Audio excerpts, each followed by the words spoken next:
Yesterday was Tuesday, which makes today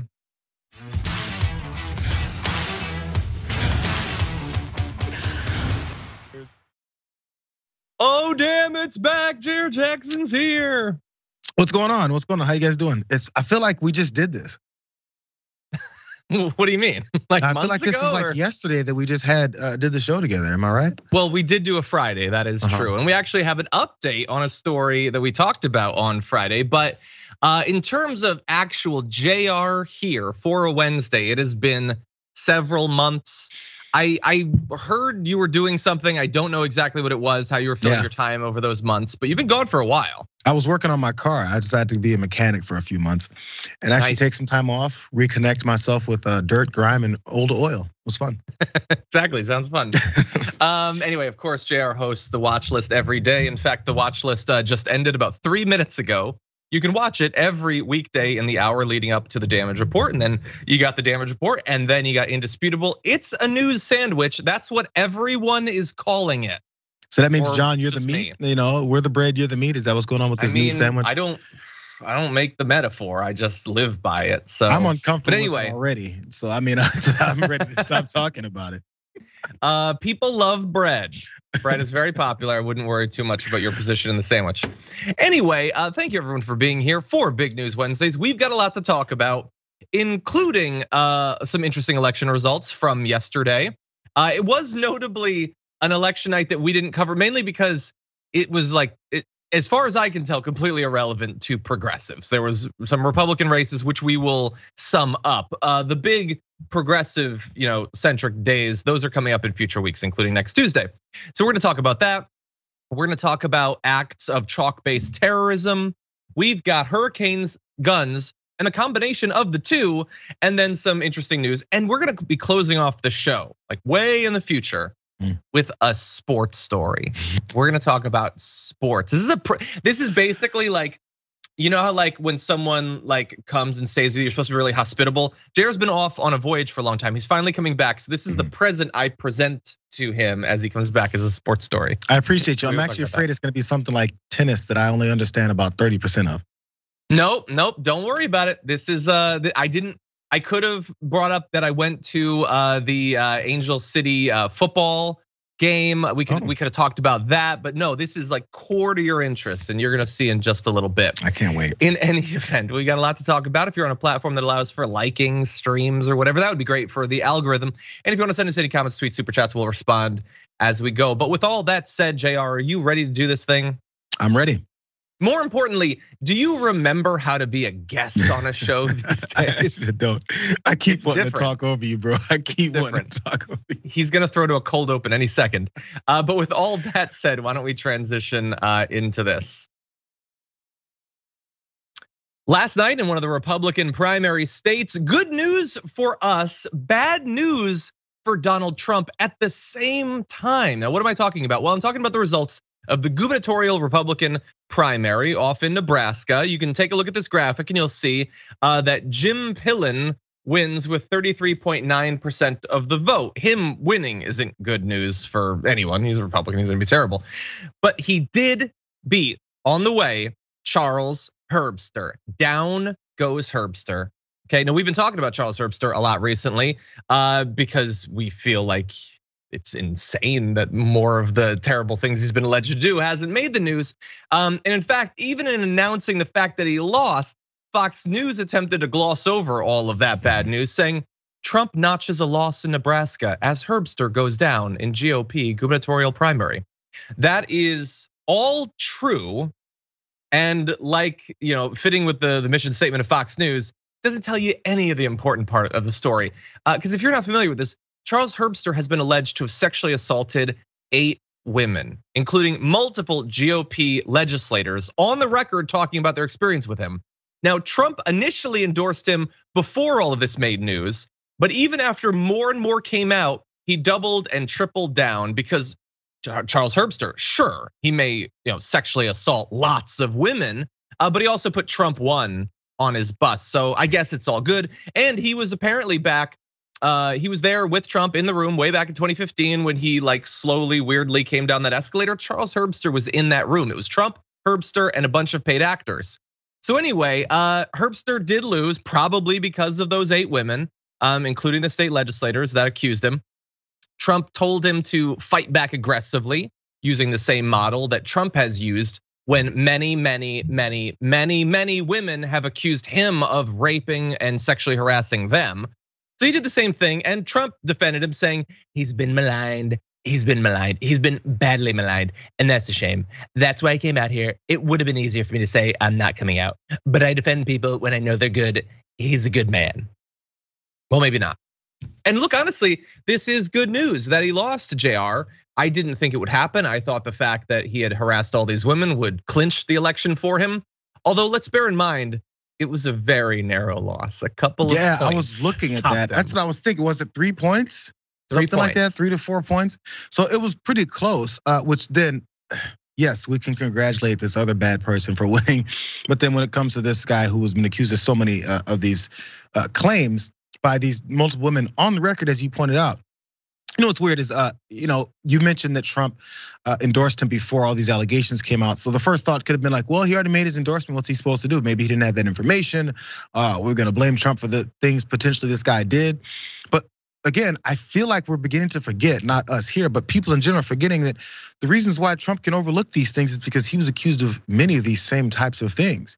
And skirted by talking about locker room talk and can you believe that woman's face? Why would I want to have anything to do with her? Oh my God, she's ugly. I don't think he went to the what was she wearing, but people were asking one of the women that's the alleged victim of Herbster what she was wearing. It's the same cycle of trying to discredit these folks for pointing out what potentially happened to them. Now, by the way, he also had an issue with Josh Mandel. Remember this? Remember the reasons why he didn't like Josh Mandel and he actually over in Ohio and he endorsed JD Vance over him? Because of his weird sexual proclivities. Rumors, by the way, because he likes to gossip around Mar-a-Lago about people's weird sexual proclivities. And apparently Josh Mandel's got too many for him to want to endorse. Herbster apparently doesn't have any weird sexual proclivities. He just has been accused of assaulting women. That's not weird at all. That's straight up the strong cisgendered male Republicans activity. That's just man being a man going after women. The boy chasing a girl. That's their thought of normalcy when it comes to sexual activity. Yep. That's just alpha stuff right there. So Josh Mandel, as you said, had weird sexual proclivities, and also specifically one of the quotes was had a gross penis. That's a thing that, thank you, Donald Trump and your political movement for making us talk about gross penises. Now, presumably, we cannot rule out a possible other reality. If this was a multiverse, maybe if Herbster had sexually assaulted all of these women while having a provably gross penis, maybe then Trump would have retracted his endorsement. But for all we know, he's got a beautiful penis. And so he gets to go around assaulting all of these women, and Donald Trump loves him more for it. The electorate there nearly chooses him to be governor, and Fox News does what they do, which is to not serve as a news outlet, but as a filter to protect their snowflake audience from inconvenient truths. Like you could have said, Donald Trump, accused of assaulting literally dozens of women, loses after endorsing Herbster, accused of endorsing a good portion of a dozen women. You could have said that would have been news, it would have been true, but this is Fox News. So they ignore it, of course. Anyway, Donald Trump, by the way, hasn't said anything as of this morning. He's still silent about the fact that he lost in this endorsement. Now he won other endorsements, and look, maybe some of them might have been difficult. It might have been, that his endorsement actually mattered. In a lot of the cases, he's cruising in. He's choosing whichever no substance, no experience legislator is most deferential to him. That's the only thing any Republican voter has to go on, and so they just choose that person. But no, so far with Nebraska, that was a big loss, and maybe that implies that like maybe Herschel Walker won't win. I mean, Max Miller already did, and who knows what's going to happen with Greitens? Like maybe the Republicans will turn against some of these abusers. Jayar, John, you're a positive guy, man. That's what I like about you. You always think of the positive, not about the reality. No, actually, I never really had a full belief that Herschel Walker would come through. But I mean, even with the positive numbers coming his way, I was just thinking eventually people would look up and finally go, yeah, this was fun for a while, but now, really, what is it he's gonna do? Because they do have critical thought process skills when it comes to black candidates. that are also garbage for what they may do once they're in office. But when it comes to their good old boys, we can overlook that, but they just can't get beyond some things. So they might see the flaws in Herschel. Yeah. Well, there's some other races, by the way, that we're not there yet, but we can say Dr. Oz in a new poll is at 22% in the Pennsylvania Senate Republican primary, only up 2 points over McCormick. It's a pretty split field, but to be fair, I mean, I recall like a month ago, Oz was down. I think he was at like 10 or 12%, and Trump has endorsed him. So it's either that, Jayar, or it's did you see his ad of him shooting guns? Oh, I loved it. I did that. Dr. Oz, so wonderful. Yeah. I think that's what did it. He's a tough guy. If I think there was the line, he goes, and if anybody thinks I'm not that's pro Second Amendment rights, I'll show you. So is that the idea, Dr. Oz? If you don't believe I'm for Second Amendment rights, I just might shoot something. Exactly. He's got how many times, by the way, do you think they tried to just do a wide shot where he said that, turned and shot it in one shot? How many times do you think they tried that before they're like, we'll just do it in post? John, I look at these kinds of details. I look at these details. Whenever somebody does an ad, I think Charlie Kirk did a basketball ad. You see him shooting, and then all you see is the hoop and then it going in. Yep. Oh, because that's what really just happened. I want to see the Office style deleted scenes of catch y'all on the flippity flip of him over and over trying to shoot it and missing. That's that footage is somewhere. Someone needs to leak it.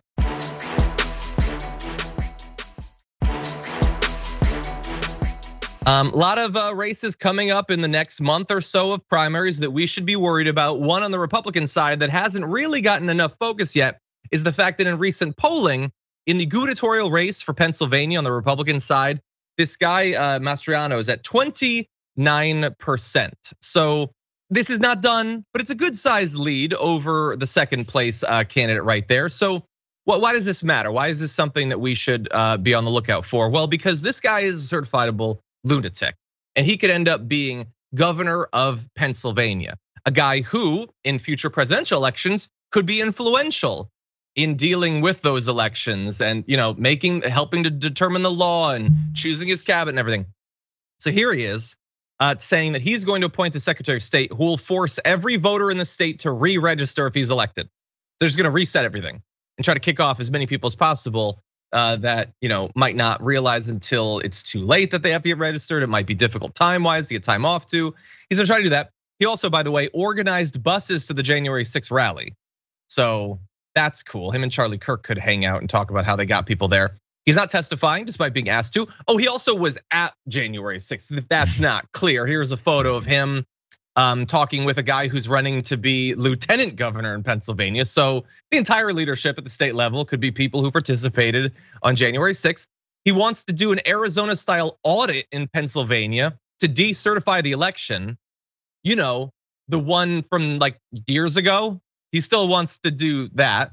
Let's see, he started his campaign with a 4-hour event described as a political rally, rock concert, and Christian religious revival.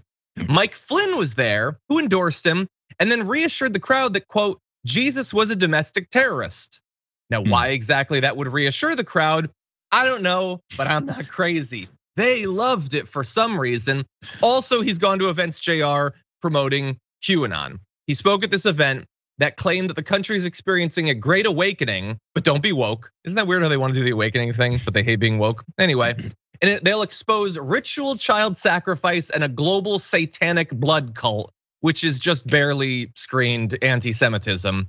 That's the guy who could be the next governor of the incredibly important swing state of Pennsylvania. I have a question. I have several. What's yours? How seriously do the people who vote for people like this take all of these declarations and promises and calls for investigations and things we're going to look into and changes we're going to make and completely expel every voter in the state and then restart from the beginning? All this stuff that's barking to get Donald Trump to go, oh, I like this guy. Well, let me give this guy my endorsement. This is my guy. Because again, I went through many of the criteria that Donald Trump goes through to endorse folks. And the number one thing that you have to say is that the 2020 election was stolen. And if you say that, that's just not enough, because all of them are saying you have to go further. You have to say, and what I'm gonna do about it, is I'm gonna kick off every black person, every Latino off of the voter rolls because they're the ones who do all this voter fraud. You have to go further than that and say, you know what? Because all those folks have been molesting and murdering children. There's ritual child, what do you say? Ritual child sacrifice. You know what the child sacrifices that we've been going through this country is allowing these guns to be taken into schools and then shooting up classrooms full of children. That's the child sacrifice that we've been going through that Republicans like this just don't give a damn about whatsoever. So again, my point here is that I don't think he's gonna follow through with any of this stuff. It's to get into power. It's just the way these things work. Because then how is he gonna pull this off? After the state turns on him for trying to implement these ridiculous policies, these cartoonish ideas, is he gonna actually be effective? No, the point is to get in the good graces and get into office and then get to corrupting. Yeah. And look, maybe in office in terms of his politics, he'll just be a regular Republican. He'll, block additional funding for healthcare and I don't know, try to give massive tax breaks to corporations to get them to come there. I don't know what he's gonna actually do. Maybe he'll do investigations into ritual child sacrificing, going on at the state level. I have no idea. But what I do know is we've been covering now for a couple election cycles. Will they embrace these people? Will it be a detriment? In 2020, several big QAnoners did win, Marjorie Greene and all that. But there were others that lost. It doesn't seem to be as big of a deal. I mean, again, like we were talking about Herbster, even multiple allegations of sexual assault narrowly squeaked it out. This guy's legitimately insane. He will definitely try to stop a free and fair election in Pennsylvania 100%. In the future. And there's a very good chance that he will be the Republican nominee. So very important that we get an awesome Democrat on that side to run for governor in Pennsylvania. Go do a little bit of research on that. Anyway, with that said, I also want to remind you, look, the news cycle is what it is. Ukraine is so significant, it takes up a lot of time. Obviously, with Roe v. Wade potentially about to be destroyed, that is something that we do have to pay attention to. We also have to remember that the Republican effort to shape the environment for the next presidential election, that continues. They are taking out county heads of elections. They are changing the laws. That is all going on week by week. We feel invested in all this, and we have to be because every one of these things that we cover is so important.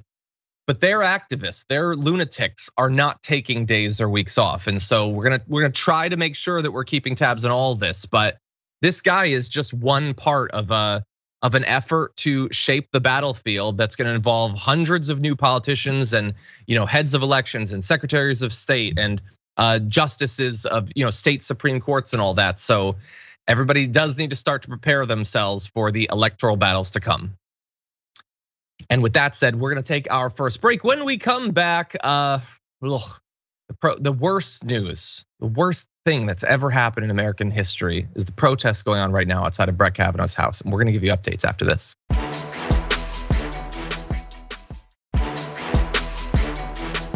Okay, everybody, let's jump into some other news, starting with this.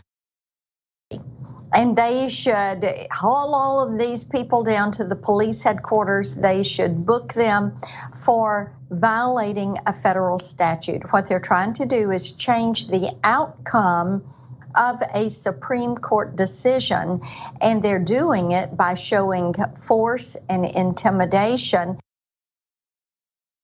Okay, so once again, you get to see a right winger who is utterly appalled, not by Roe v. Wade being destroyed, but by the fact that a couple hundred people are protesting, and they would really, really love to have some footage of rioting and looting and fires and stuff. But what you saw is what they have. It's a show of force and intimidation. That's the show of force and intimidation. Very scary. I'm scared, I'm not even there, Jayar. But anyway, that's Marsha Blackburn. She's freaked out about it. She is not okay with people trying to influence the Supreme Court to change its mind, to change, for instance, their position on Roe v. Wade. You do not try to change the Supreme Court's mind by peacefully organizing. You do it by creating a network of think tanks and then training up Republican lawyers over a long period of time, and then kind of hiding your actual goals culture war wise, and then gradually using the completely biased, structurally messed up system of governance to get some Republican presidents into office despite almost never being able to get the American people to actually support them. And then because you also have a biased outcome in the Senate, where even if Democrats get more votes, they'll almost never have the majority. You put forward conservative lawyers, they lie to the Senate and the American people about what they'll do. Then they get in office, get a conservative supermajority in the Supreme Court, and then they overturn Roe v. Wade, which they said they would never do. Jayar, that's how you change the Supreme Court's position. I'm not sure why Democrats haven't figured this whole thing out yet. This is crazy. It's how so this whole simple, thing it's stupid. Anyway, it's like 2 moves and that's it. Anyway, so here's the thing. She's ridiculous in that way. Also, what she said there was they should just round up all of those people peacefully marching. Just round them all up.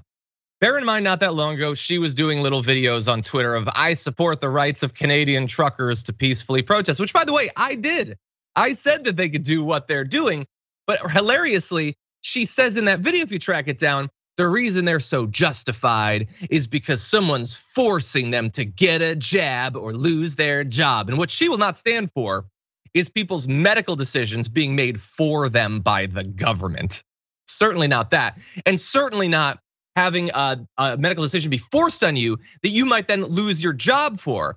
You know, like if you're forced to give birth by the government, the same government that, by the way, won't ensure any maternity leave whatsoever and will leave you in a position where your employer could just boot you to the curb because you can't work for a few months. So that's fun, Jayar. This is all really fun. Wasn't it her state that was making the mistake from the state legislators as they were debating whether or not they're going to have these laws as far as taking away people's rights? And they accidentally stumbled upon allowing people to marry children as they talk about pedophiles and how the Democratic Party is hiding these pedophiles and their groomers and all this constant talk. But then they accidentally made that mistake of allowing that. And when it was pointed out, it was, oh, we didn't see that. Moving on, because they just don't care. Just similarly, we see the hypocrisy with Marsha Blackburn and who she does support as far as protests go and who she doesn't. I'm not sure if she's been come out vehemently against the January 6th protesters, but that one wasn't so calm either. Is she downgrading and demeaning that one? I haven't seen it. You are 100% right. It was Tennessee that had a little loophole, whoops, accidental, that allows you to marry a kid. But they're very worried about pedophiles. Don't ever forget that. Anyway, so again, free speech, they love free speech. Oh, not your free speech, not you peacefully protest. I'm fine with you trying to break into a government building and trying to bludgeon to death cops with Trump flags and everything. But like marching down the street, come on. Is there no line? Is there no line, America?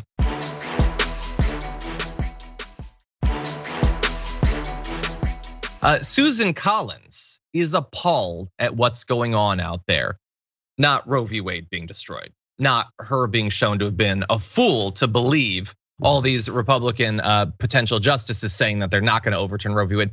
No, she's losing it over chalk because she was forced Saturday night apparently to call 911 because someone had written in chalk outside of her house in Bangor, Maine. You can see a picture of it right here. Here is the we should have really blurred it because if you look at that and you take the full force of that chalk into your eyeballs, your head could explode.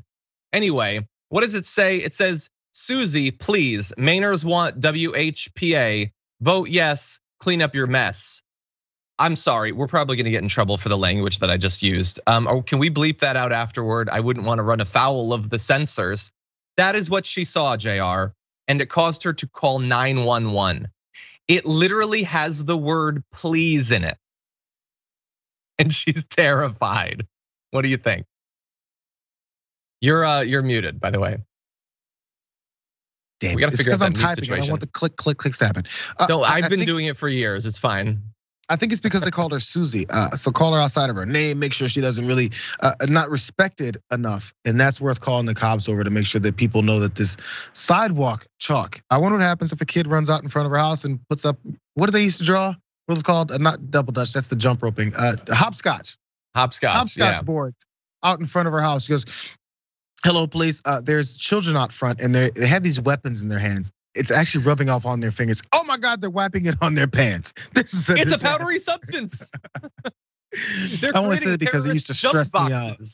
Yeah, I'm not sure if she thinks this was gonna get some kind of a positive attention, or, as we mentioned before, Marsha Blackburn a second ago, they want to push this narrative that anyone that is protesting their stance and their points of view of taking away women's rights are violent and angry.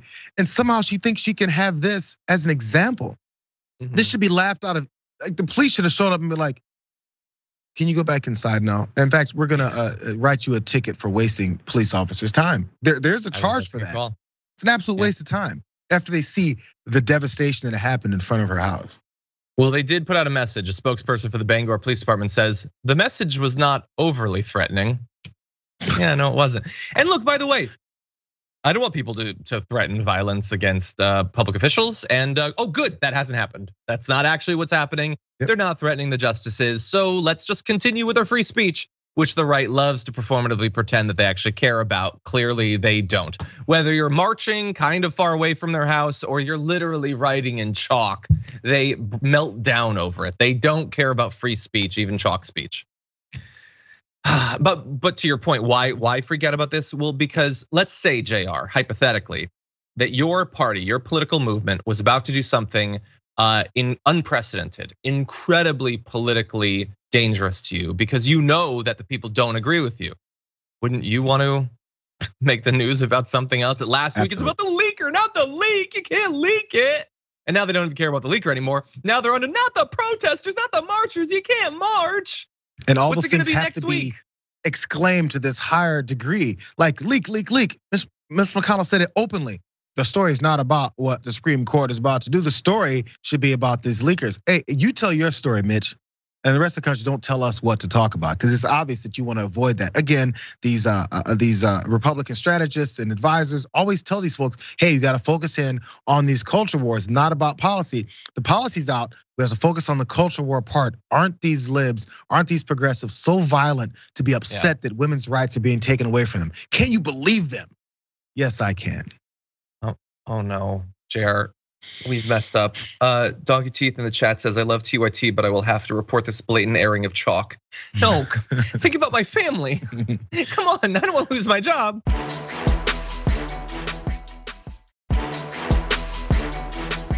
Let's talk about not having votes for things. Now, Mitch McConnell is going to take what I'm gonna call the Sean Hannity strategy, which is the no, nothing's gonna happen. Why are you all pretending that something is gonna happen? We just fought for decades and decades to do this, and now it's happening, but nothing as big is gonna happen. I don't really mean anything. This was just a goof. He's gonna say, remember that thing about we're gonna try to pass a federal abortion ban? Well, historically, there's been abortion votes on the floor of the Senate. None of them have achieved 60 votes. I think it's safe to say there aren't 60 votes there at the federal level, no matter who happens to be in the majority, no matter what happens to be in the White House. So don't worry, everybody. Don't worry. It ain't actually gonna pass. I mean, they would have to get rid of the filibuster to do that. And clearly Mitch McConnell cares about tradition and norms. He would never run afoul of them, Jayar. Ever. When Mitch McConnell promises he's gonna do or not do something, he follows through. When it came to him promising that he would do the same thing when it comes to Supreme Court justices, and when presidents are on their last year of their term, that there's no way we're gonna do this no matter what the party. And then the roles reversed, and he had an opportunity for it before it even happened, and he was asked, and with no irony in his voice, was like, oh, 100% I'd do it. I think he even had a smirk on his face, like, do you guys really think I was gonna follow through on what I said? I'm Mitch McConnell. He loves it. He loves it. Well, so don't worry, everybody. They don't have the votes later. You know what else we don't have the votes for? Codifying Roe v. Wade into law. And you're gonna say, wait, no, that was obvious. We know that they can't beat the filibuster. No, I'm not even talking about beating the filibuster. I'm talking about literally passing the bill, even if there was no filibuster. Because Manchin apparently says he really does want to codify Roe v. Wade into law, but he doesn't support the Women's Health Protection Act. That's, again, this isn't even like, can we possibly get him to overturn the filibuster? This is just, would you support the Democratic legislation? No, he wouldn't. And so here's what I'd like to see. Everybody grab your chalk and track his house down, track his boat down, track his Maserati down, and just near it. Do a little bit of chalking. Leave a little message, maybe. I know it's scary stuff. I don't want to, FBI, back off. It's not me doing it. I'm just saying. Anyway, how embarrassing, Jayar. You can't even get 50 Democrats to support this. Is Sinema gonna support it? I mean, God only knows. I guess she's free to now because she doesn't have to be the one to turn against it. But I wonder though, I mean, we got a lot of libs to talk about one thing we should do, and we should do this, and we should do it that way. But look, we still don't even have enough votes there, as you're pointing out. I'm not saying the effort shouldn't be there. But as we talk about the things that we should do, or at least force this vote and get people where they are, go ahead and point it out. We got a couple Democrats that are agreeing with Republicans against women's rights. It's just the way it is. It's the way it's always been. But we like to still hide those few people as if we're somehow circling the wagons and protecting them from these attacks. What do we need them for? In fact, they're more helpful to the Republican Party than they are to the people that actually voted them into office. What the hell do we need them for? There's no use. Point them out. It's not an attack on your party. They're attacking your party. They're attacking women's rights. They're attacking the agenda that you said is now being stalled by Republicans. Why can't we lump them in with the people that they're voting with? Exactly, yeah. And if nothing is gonna be done, which it seems fairly clear that between now and the election, nothing is gonna be done. And once the election happens, because nothing's gonna be done, the Republicans are gonna take the majority. The argument that like, oh, well, Sinema and Manchin are terrible, but we gotta have them to have the majority, kind of becomes pointless. We don't really have a functional majority. So why not at least do something? Toss them out of the party, make a big speech. Sure, you might lose them, but you'll reassure tens of millions of Americans that you actually give a damn about any of this, that you care more about your constituents than you do about some of the most conservative members of your, like technically members of your caucus at this point. You could at least earn something by doing that.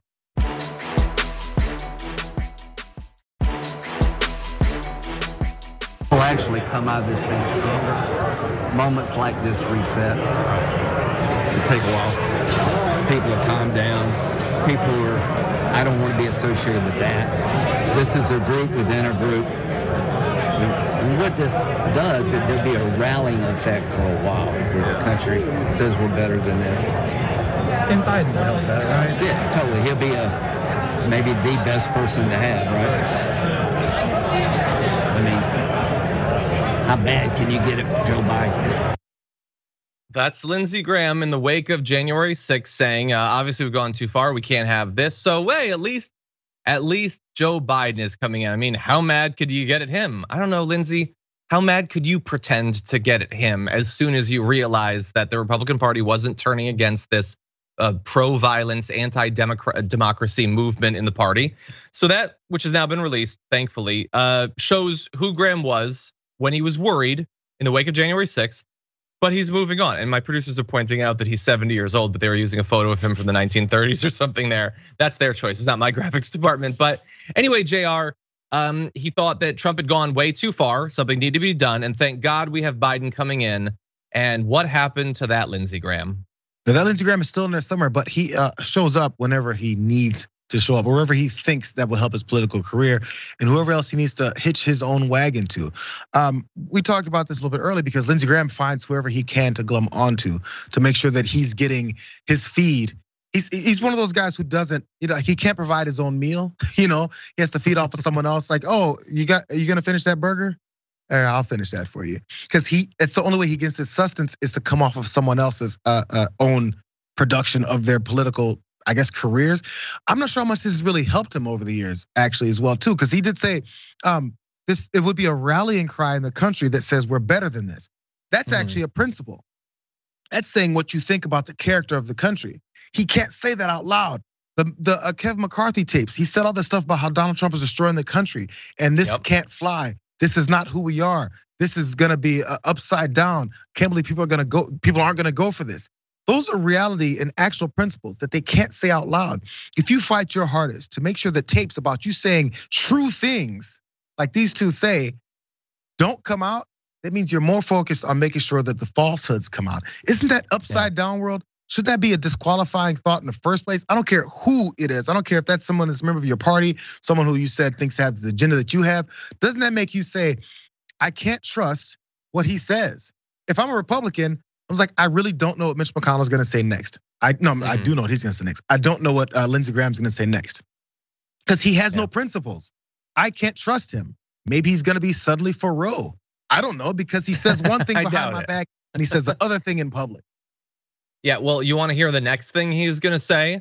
Because he is worried. He's not worried that, this reveals to him to be completely spineless and soulless and he'll just, go with the wind and whatever he needs to do to stay in office.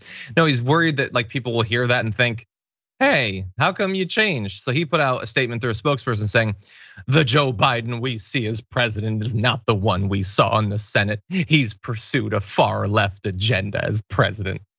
What are you talking about, man? He passed the COVID aid. And then the bipartisan Republican dominated infrastructure bill, and there was some aid to Ukraine, which I think Lindsey Graham pretends he supports. So what was the other thing that he did exactly? What was the far left thing? I'm the left. Why am I not happy? Lindsey Graham, do I look super happy at the state of our country after a year? What far left thing, Jayar, has he done? It's the question I've been hoping they would ask. They won't. He maintained much of Trump's policies at the border. He briefly funded vaccination and now they've given up on that.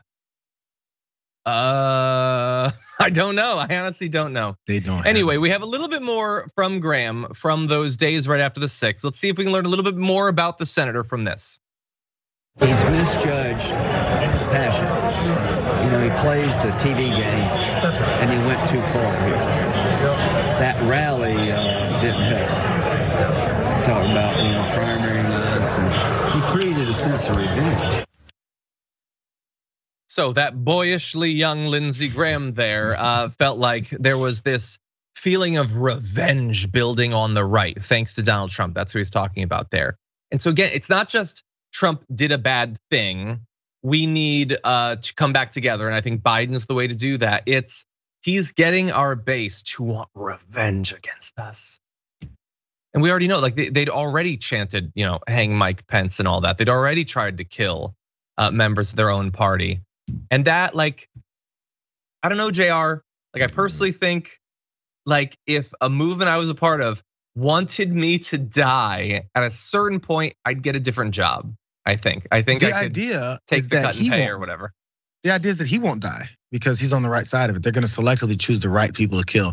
Again, but in private, again, these are his friends, talking about his colleagues on the other side. He said more glowing things about Biden in the past as well, too. So that's his buddy, that's his friend. He actually likes the guy. He said all that stuff before, but he wants us to forget it when it comes to things like this.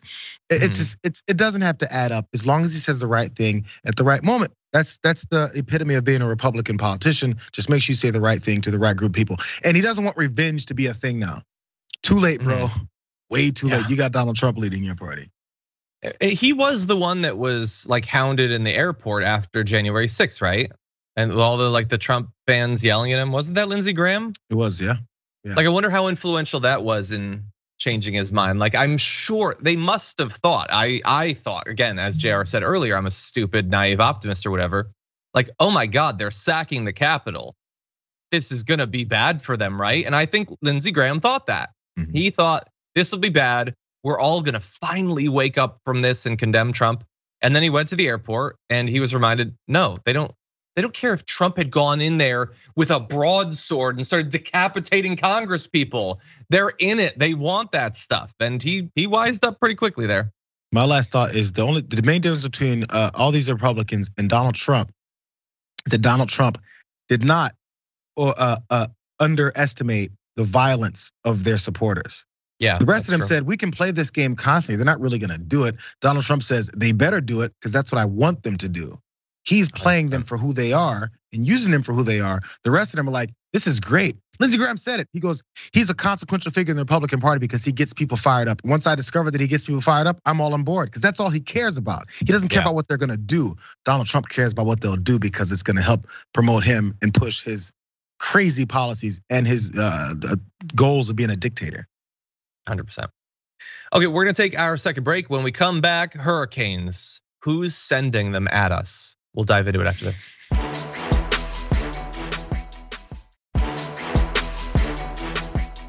Okay, now that we're back into the actual show, I wanted to read a couple of the little nice podcast reviews on Apple Podcasts. We have a great audience over in the podcast world. And one of them said, this was the title for their comment. No, Brett, And the comment is a bit too much TMI, Brett. I don't know what that's a reference to. It could be almost any story with Brett. Thanks, Brett. That's now permanent in our customer reviews. Anyway, Abba Zaba just said title, nice. Review, nice. Nice. Thank you. I appreciate that. Anyway, if you listen to TDR as a podcast, that's great. Thank you. Please go and rate and review it as well so that more people can discover it. We can, maybe notch some wins in the near future as a movement. Wouldn't that be great? Okay, with that said though, why don't we jump back into the news starting with this? We've known for some time that former President Donald Trump's got a weird thing for hurricanes. He also apparently thinks that China shares his obsession with them and perhaps has developed technological mastery over these phenomenon. Apparently near the beginning of his time as president, he had a pressing question for his national security aides and administration officials. This is not like a random comment. This is in meetings with actual aides. Does China have the secret technology, a weapon even, to create large man-made hurricanes and then launch them at the United States? One former senior official said, I was present once when he asked if China made hurricanes to send at us. Trump wanted to know if the technology existed. One guy in the room responded, not to the best of my knowledge, sir.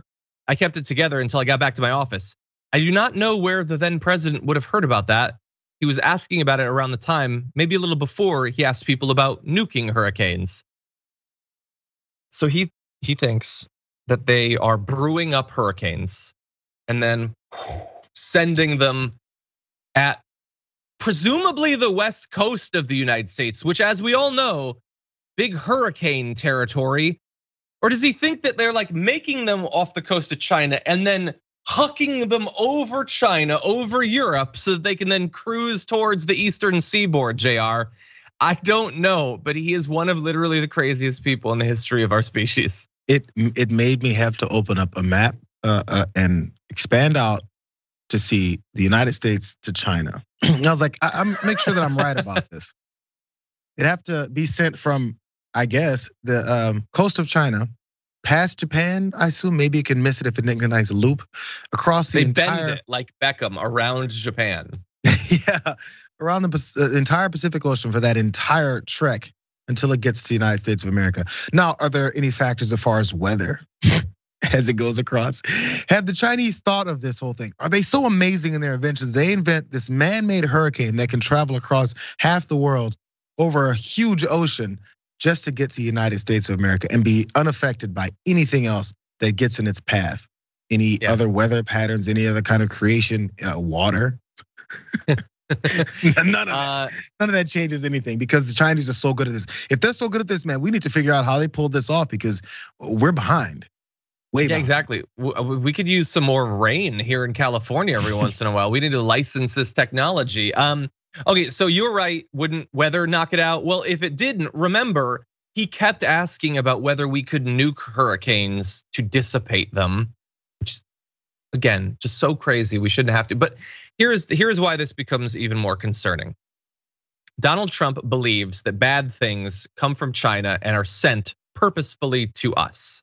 Okay, he believes that with hurricanes apparently, or at least is curious. He believed that with COVID. And he wants to act accordingly. As president already, he took another number of different steps against China. What this has to do with that is, he said, if they were to be sending hurricanes, would this constitute an act of war? And could the US retaliate militarily? He repeatedly asked about this, according to two different former senior administration officials and a third person briefed on the matter. They did say it was almost too stupid for words. No, it's not almost. It's too stupid for words. I did not get the sense he was joking at all. So he believes that they're doing it despite no evidence or reason to believe it, but he sees it as potentially an excuse for military action against China, Jayar. And that's where it goes from just something that's sort of ridiculous and laughable and below what should be a minimum level of respect in politics, to something that is concerning, because we know he wants some sort of tension, some sort of conflict with China, and he apparently is willing to use even science fiction justifications for it. Well, we're hearing about how Trump decided to run the military on his own, as he pointed out. Again, these books are revealing all this stuff. But if he was running the military on his own, why weren't these things developed? How come we didn't go to nuking hurricanes? Why haven't we tried to catch up with this technology from China and that everyone's targeting us? Man, these are the ravings of a scared madman. If you think the entire world, they're all hell-bent on finding new and cartoonish ways of attacking the United States of America because the United States of America is just so pure and open, and the bad guys have to come for us in all these different ways, of course you're gonna think about new ways to find a way to attack them first. He has to come up with this in his own brain because he's itching. He's like, this is way too boring. It's like hundreds of thousands of Americans are dying of this virus that I'm completely ignoring. We need something else to happen. How about we bomb someone? It's like he needs to get excited. He's like a crazy child who was given, some weapons and he went across the neighborhood and is gonna figure new ways to hurt people with it. And that's not an exaggeration. And enough people apparently stood in his way and didn't do anything about it though. Yeah, and they will not be brought back for the second time around. And he is desperate to use a nuke for literally something. Doesn't matter if it's fictional or not. As the Half Black Reaper points out, advice to Trump: hurricanes are an act of war, but they're an act of war from Poseidon, not China. He apparently didn't learn his history. Anyway, with that said, Jayar, I want to make sure that but Poseidon's with the oceans. Maybe it's tsunami and not a hurricane. I don't know. I forget my Greek gods. Anyway, with that said, why don't we jump into an update for a story we talked about last Friday, starting with this. Tonight, just released police body cam footage shows the moment Casey White is taken into custody, ending a nationwide manhunt. This video shows the chaotic moment authorities in Indiana caught Casey and Vicky White after a brief chase ended with their getaway car flipped on its side. Investigators believe Vicky White shot herself as officers closed in. We could hear her on the line saying she had her finger on the trigger. Shot victim. Female is still armed. So this is obviously a very dark ending to a story, a sort of shocking surprise story that began at the beginning of last week of Casey White, who you saw in that video, and Vicky White, not related. Her using her position as a corrections officer to help spring him from jail. They then went on the run, and we're gonna give you the details. We'll put up a photo to remind you of these two. Jayar, we had talked about the initial search for them. I was pretty dubious about whether they'd be able to find them because I thought she knows law enforcement a little bit. They've got a lead and everything, but they tracked him down relatively quickly, and it ended in tragedy with her apparently shooting herself, according to what they say, narrowly avoiding a shootout with the cops. The cops at least say that they think that was the plan. What do you make of this? It's sad. I remember from the beginning when we were talking about this, and there was the speculation, and I think it was fine to speculate that she's potentially a victim rather than accomplice in this. It's fine to assume that because you'll find out the truth soon enough, and they did, and they discovered that she's part of this whole thing, which ended this way. And I think what stood out to me, and I feel like I mentioned it, maybe I just thought it. Anytime you have corrections officers or police officers that have gone rogue or gone to the criminal life, they definitely don't want to go to jail. That's what they do know, especially people who work in prisons like she did. She's like, oh my God, there's no way I'm gonna go to jail. That's a horrible place to be, and would rather kill herself than do so. Again, allegedly is what they said has happened. Kill herself rather than go there, which means a lot. So I'm curious. I'm surprised that they're still in the country. She sold her house for like significantly less than what it was worth. For them to have some money, you think they would have been off somewhere else by now. Apparently, they're not as smart as they thought they were.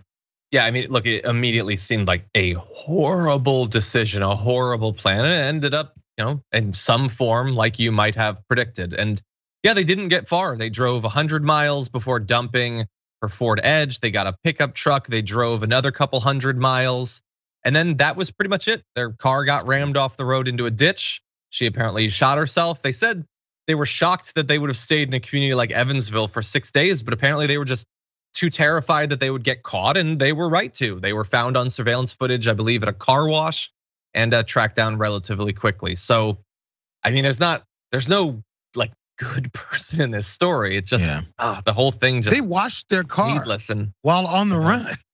I know. I guess that was one of the last things that they would do as free people, unfortunately. Okay, with that said, that is it for our first hour. If you're on the linear platforms or on our podcast, thank you for listening. If you're on the podcast, please head over to Apple Podcasts and rate and review the podcast. It helps us a ton. But if you're watching on one of our other platforms, we've got a lot more news to get to. So we're gonna take just a quick little couple minute break, but hold on to your butts because Jayar will be back after this. Seymour DeMonica has been a member for 8 months, says, as a member of the LGBTQ+ community, I look forward to you guys keeping me sane and hopeful during the tremors to come for us folk Also, hi, Jayar. Hey, Jayar. And we can't take his shot. There's some tech insanity going on in that studio right now, but thank you. Oh, also, I don't think that we formally announced this. I don't have the details for you yet, but we are going to be doing like a Pride special coming up next month. So we'll have details on that soon.